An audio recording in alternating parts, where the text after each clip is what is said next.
Donc petite démonstration sur une clé de type MXB de chez Fichet Bosch, équipée d'une bille et de sa tête typique pointue. On trouve donc dans cette serrure un blocage en fin de course, ce qui fait que en position verrouillée, on reste donc à la verticale au niveau de l'introduction de la clé. Évidemment, quand il n'y a pas la capote, on se retrouve obligé de maintenir le système de sélection de la bille et de vérification de sa mise en place pour pouvoir introduire la clé.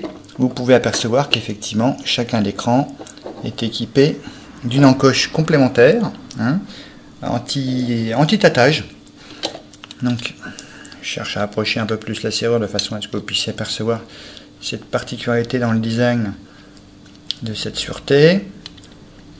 Donc, évidemment, chacun des crans est équipé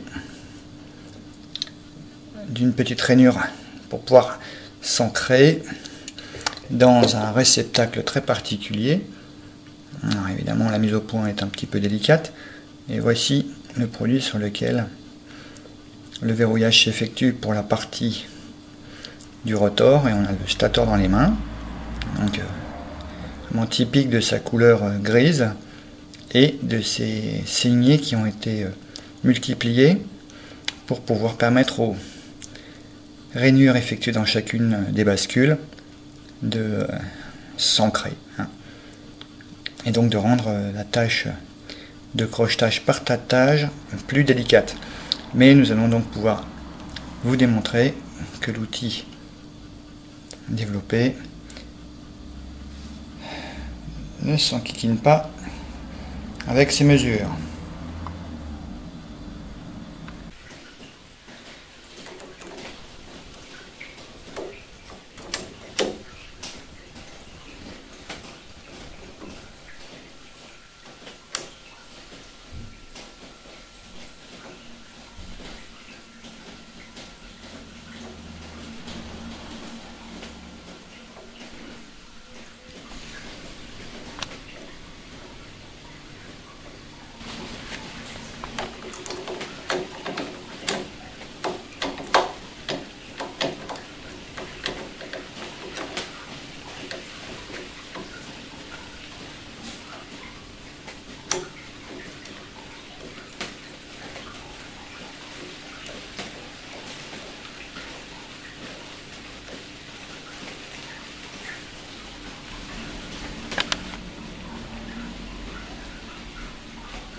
Donc la serrure, une fois montée, permet le fonctionnement de sa clé.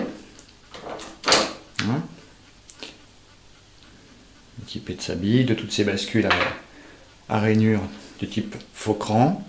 L'outil lui a été préparé selon le relevé qui a été effectué et avec quelques accessoires pour en faciliter la mise en œuvre.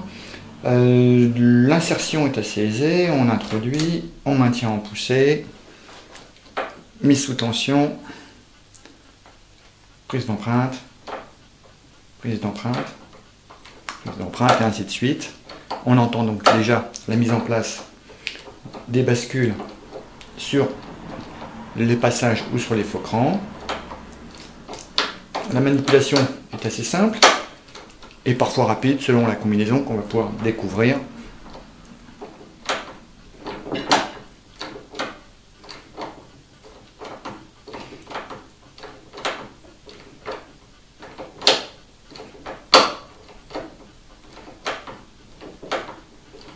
Beaucoup plus rapidement qu'avec une perceuse.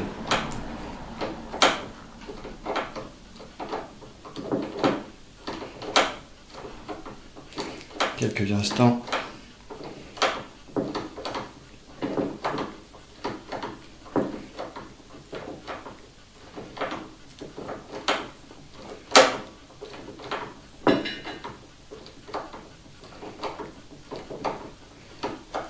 Pour l'alignement des bascules dans leur signe de passage, après avoir contourné les contre-mesures, et voilà, on a déjà fait un petit mouvement. On va gérer le passage, voilà, on recrante parfaitement, On laisse un peu de tolérance à l'outil. Voilà. Et là, on va chercher à créer son ouverture, ce qui est fait. On atteint les 70 degrés sans problème. Alors, une fois qu'on a maintenu, on va bloquer la position de façon à pouvoir jouer avec l'ensemble de la sûreté et ressortir l'outil une fois que l'ouverture a été faite. Alors on s'aperçoit que l'écran a effectivement évolué, puisqu'il s'agit donc d'une technique de prise d'empreinte, que la sûreté en elle-même fonctionne toujours. Voilà, j'espère que cela vous aura séduit. N'hésitez pas à nous faire part de vos demandes spécifiques en termes de longueur de clé. Merci.